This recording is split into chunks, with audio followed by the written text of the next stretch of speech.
¿Sabías que el significado de sarcófago es literalmente el devorador de carne? Ahora te cuento su historia.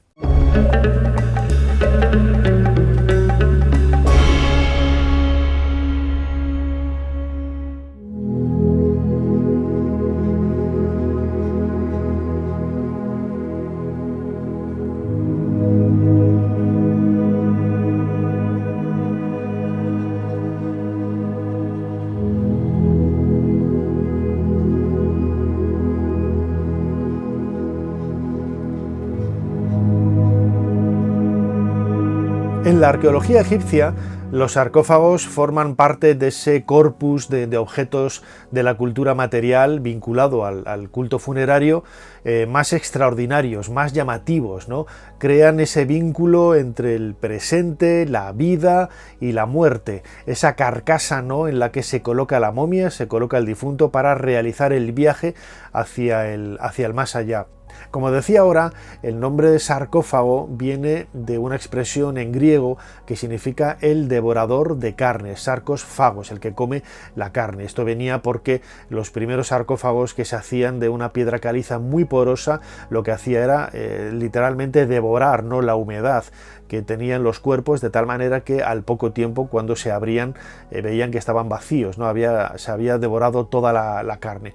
Y esta es la expresión que se asentó para utilizar el término sarcófago como ese recipiente en donde se coloca el difunto para comenzar el viaje hacia el más allá.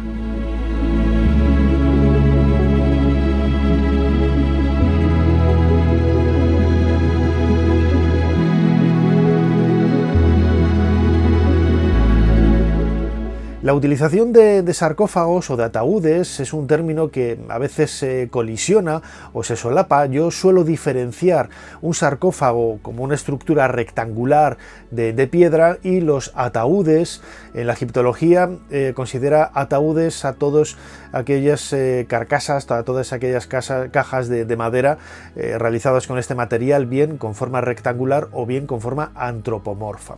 Pues bien, los sarcófagos, los más primitivos, aparecen en época predinástica, en el cuarto milenio antes de nuestra era, y eran sencillamente una cesta hecha con ramas de elementos vegetales, en donde se colocaban los restos del difunto prácticamente sin momificar, apenas esbozando un poco la posición fetal para comenzar ese viaje en la caverna del útero de la tumba e iniciar ese viaje imaginario hacia el más allá. Los sarcófagos como tales comienzan cuando empiezan a construirse tumbas ex professo, tumbas desde el punto de vista arquitectónico pues mucho más complicadas, en donde es depositada la momia en el interior de esta caja de piedra gigantesca, en el interior de una habitación. Bueno, pues bien, los primeros sarcófagos de piedra tienen un tamaño descomunal, tienen unos 2 metros por 1 más o menos de anchura y de longitud, y están destinados a albergar en el interior el cuerpo, sencillamente el cuerpo momificado del difunto. Hasta nosotros han llegado varios sarcófagos en los que vemos una decoración exterior en forma de fachada de palacio, que se llama, ¿no? Es la reconstrucción de cómo era la parte exterior del palacio de los reyes. Quizás los faraones que se dieron enterrar con estos enterramientos, con estos sarcófagos, mejor dicho, con esta decoración, lo que hacían era pues implementar la idea de querer trascender a una vida en el más allá, siguiendo, utilizando ese palacio que habían empleado con su familia, con la familia real en vida, pues en la tierra, en este caso en el Valle del Nilo, ¿no?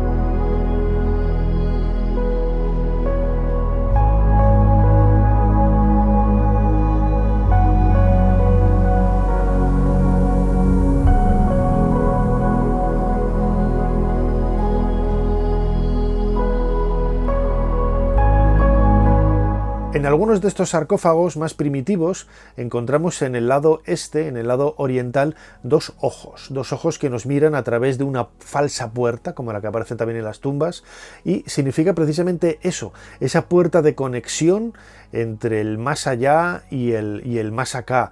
Es decir, eran los ojos del difunto observando hacia oriente, el lugar por donde sale el sol y donde comienza la nueva vida. Tiene todo un significado mágico que se va a asentar y va a durar a lo largo de la historia. De ahí que algunas divinidades también estén vinculadas a la orientación, como vamos a ver ahora, de estos sarcófagos rectangulares. Vamos a ver siempre a Isis, a la diosa Isis, a los pies, a la diosa Neftis en la zona norte, en la cabeza, es decir, todo ello en un compendio de divinidades protectoras que son también las que van a cubrir, ¿no?, ese elemento mágico de los sarcófagos.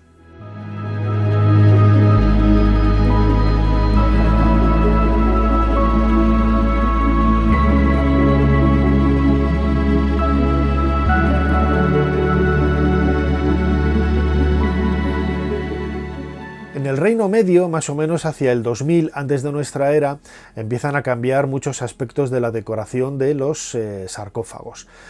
Aparece un elemento totalmente novedoso, que son los textos. Precisamente de esta época son los famosos textos de los sarcófagos, una serie de fórmulas mágicas parecidas y derivadas también de los textos de las pirámides, que son más antiguos, en donde el difunto recibía las instrucciones para poder realizar ese viaje por las estrellas, por el más allá, para alcanzarse el objetivo final, ¿no?, que era llegar al mundo de Osiris. Es curioso cómo en el interior de algunos de estos sarcófagos de madera se graba, ¿no?, se pinta, se dibuja cómo es la geografía, esa primera descripción somera de la geografía del más allá, para hacernos una idea, ¿no?, de cómo era en la mente de los antiguos egipcios ese viaje tan importante, para el que el sarcófago era una pieza fundamental, porque protegía la momia y servía también como una especie de amuleto gigante para ayudarle a realizar ese itinerario tan trascendental al final de sus días.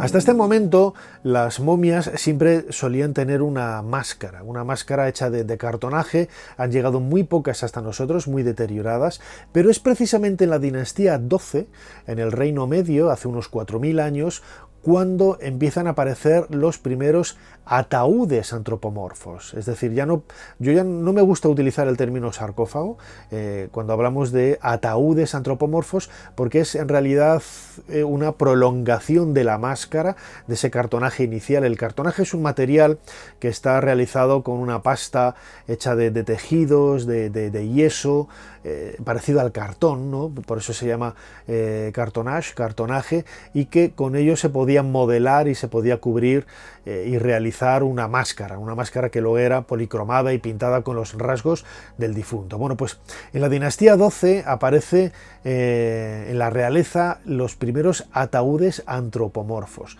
en donde vemos ya quizás un vínculo mucho más directo, ¿no? No es una caja rectangular de piedra pesada, con la que no nos sentimos identificados, sino que es un ataúd muy parecido a los féretros que nosotros utilizamos en la actualidad, ¿no?, por tener ese aspecto silueteado, ¿no?, de la figura del cuerpo humano, y que crea ese vínculo también entre el espectador en el presente y el objeto físico de hace tantos miles de años, ¿no?, al ser la salvaguarda, ¿no?, de los restos funerarios de una persona.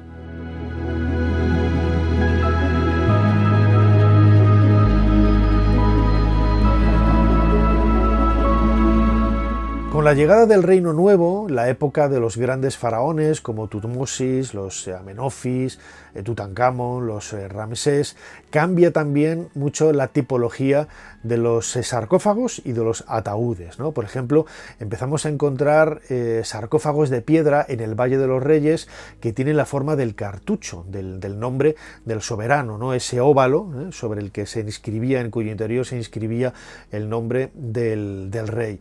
Bueno, pues esto es un elemento más protector de esa realeza y, en definitiva, del símbolo propio que tenía el monarca en ese viaje hacia el más allá.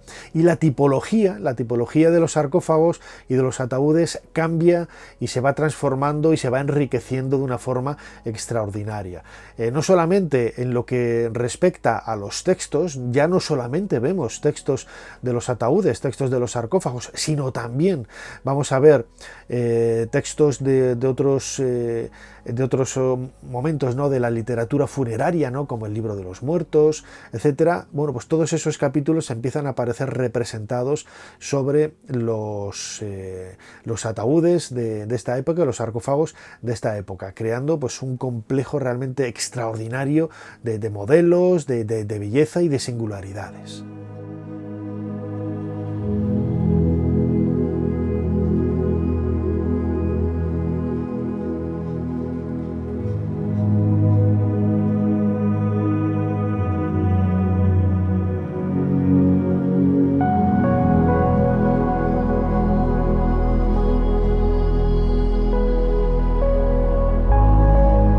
Quizás el paradigma más importante de todo son los ataúdes antropomorfos que se descubrieron en la tumba de Tutankamón.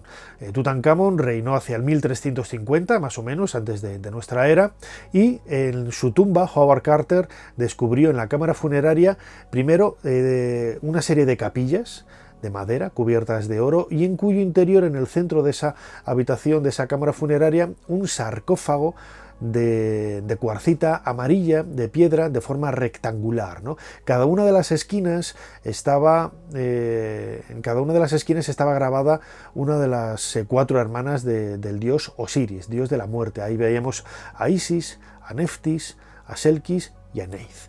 Estas 4 divinidades extienden sus alas para proteger, ¿no?, lo que hay en el interior de ese sarcófago. Un sarcófago que además tiene una forma especial, porque tiene forma de capilla del Alto Egipto, una capilla perwer, en donde la tapa no es plana, sino que tiene una pequeña curvatura, una pequeña pendiente en la parte de los pies, en donde, bueno, pues se nos refleja esta idea de las capillas características del Alto Egipto, el lugar en donde estamos, precisamente la necrópolis tebana. Y en el interior de ese sarcófago lo que vamos a ver son 3 ataúdes antropomorfos, uno dentro del otro, como las muñecas rusas, ¿no?, que es el ejemplo que siempre se utiliza.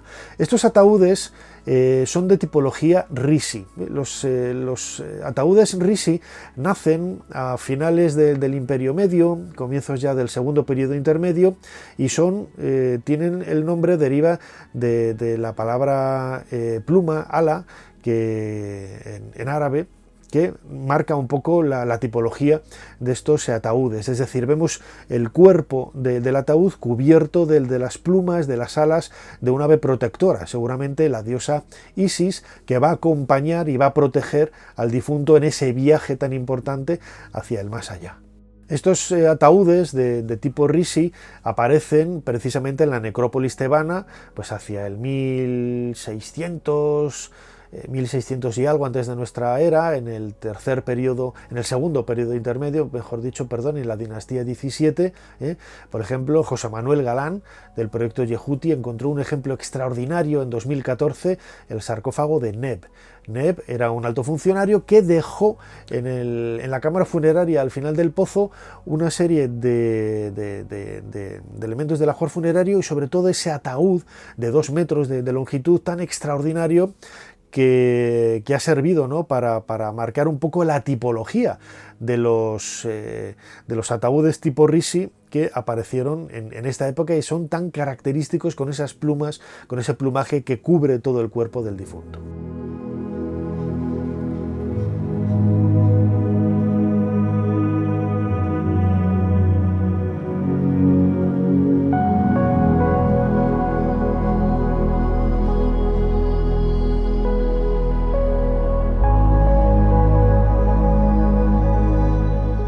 A partir de esta época, la eclosión de diferentes tipos de sarcófagos o de ataúdes es enorme, ¿no? Antes lo decía.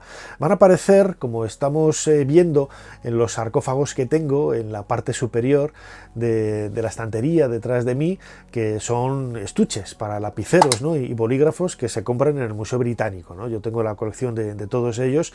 Bueno, pues marcan un poco esa tipología, ¿no? tan curiosa, tan singular de cómo son estos ataúdes. Bueno, pues el interior cuenta con una decoración que también se reproduce en estos estuches, en donde vamos a ver sobre todo a la diosa Nut.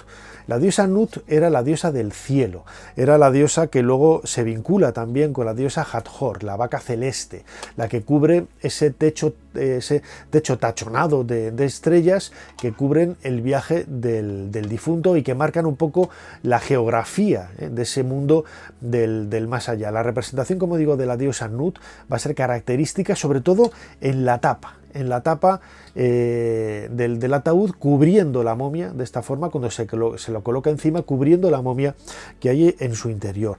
También vamos a ver al dios Socaris. Socaris es una de las divinidades con cabeza de halcón más importantes del mundo funerario.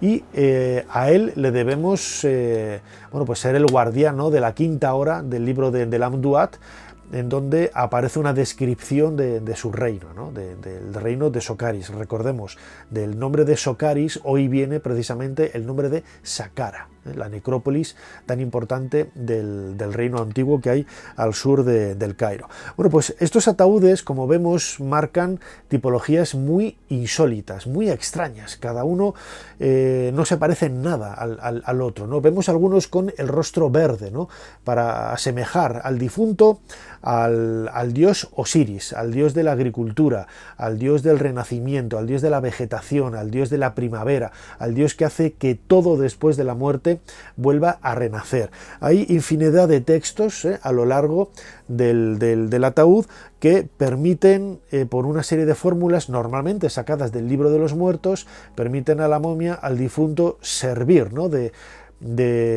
ayuda para ese viaje hacia el más allá. Recordemos que el ataúd, con forma antropomorfa, al igual que sucede con los saptis, las figuras funerarias, son en realidad otro elemento físico en el que el Ka del difunto puede tomar cuerpo, puede tomar vida, ¿no? De ahí lo importante que era, ¿no? Era como una especie de plan B, C, D, E, F que tenían los antiguos egipcios, ¿no? Si se dañaba la momia, si se destruía, quedaban los suseptis, que podían servir de elemento físico para servir de ese sustento del Ka, del ente espiritual que hacía moverse al difunto, ¿no? Que fallaban los suseptis, pues estaba el ataúd también, ¿no?, con los rasgos en la máscara del difunto. Está todo perfectamente pergeñado, perfectamente diseñado para que el difunto no tuviera problemas en ese viaje hacia el mundo de los muertos.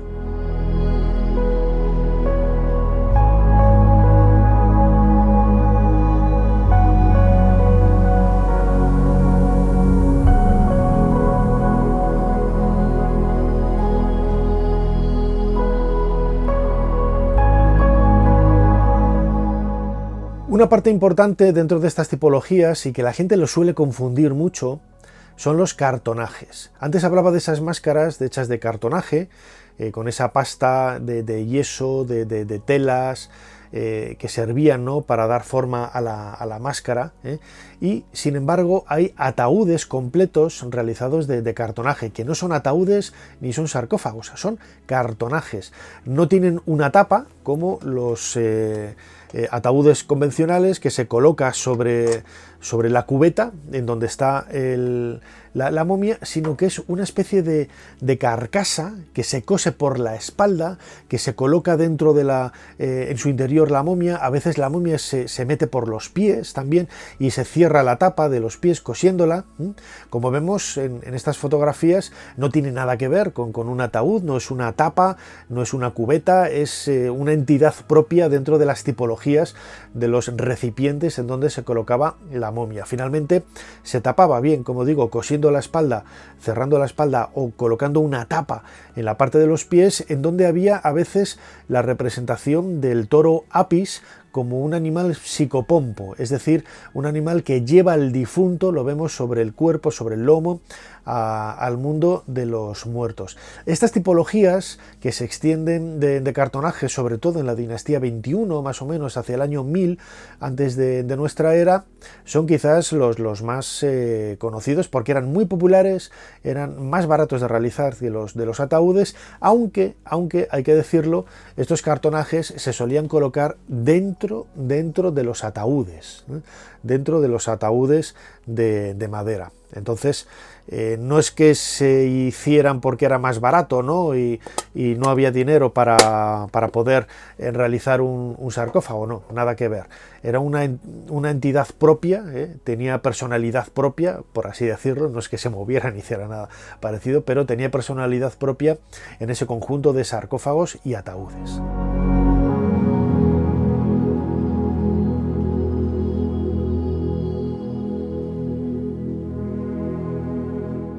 Para acabar este viaje por la tipología de los sarcófagos y ataúdes en el Antiguo Egipto, hay que recordar que ya en época tardía, en el primer milenio, por ejemplo en la dinastía 26, hacia el siglo 7-6 antes de nuestra era, vemos unos tipos de sarcófagos muy claros, con esas orejas enormes, esos rostros tan achatados, ¿no? tan aplastados, que dan pie a una tipología muy particular, ¿no? Que luego sería copiada por el mundo fenicio y extendida a lo largo y ancho de todo el Mediterráneo. Y también ya con el helenismo, con la llegada en el siglo IV de Alejandro Magno, la llegada de los griegos, se combinan, ¿no? un poco las tradiciones en este sentido. Vemos que los ataúdes pues son no tan complicados como se habían visto en otras ocasiones, los temas se reducen, ya no se copia tanto el texto completo de un pasaje del libro de los muertos o de otro texto funerario, sino que se van colocando escenas como si fuera un cómic para reducir, ¿no? Reducir un poco el trabajo, ¿no? En vez de colocar todo el texto del capítulo 125, por ejemplo, del libro de los muertos, se coloca solamente la viñeta en la que aparece el pesaje del alma, ¿no? De esta época tardía, casi helenística, aparecieron, recordad, en la meseta de Saqqara, hace casi 2 años, un montón de ataúdes, a cada cual más singular y más bonito, ¿no? Había algunos ataúdes de color negro, con esas inscripciones de color amarillo, simulando el oro, como si fuera una caja cubierta de betún, con inscripciones en oro. Había ataúdes con el rostro de color verde, muy parecido al que acabo de mostraros, que se conserva en el Museo Británico. Y había algunos ataúdes que formaban una serie de capillas, como una tapa a 2 aguas, en cuya parte superior se había pintado la máscara de oro del difunto, bueno, pues copiando, ¿no? un poco los detalles, los modelos que se habían visto en otras etapas de la historia de Egipto, quizás más bollantes, ¿no? En donde se podían colocar esas máscaras de oro, ¿no? Como es el caso de Tutankamón.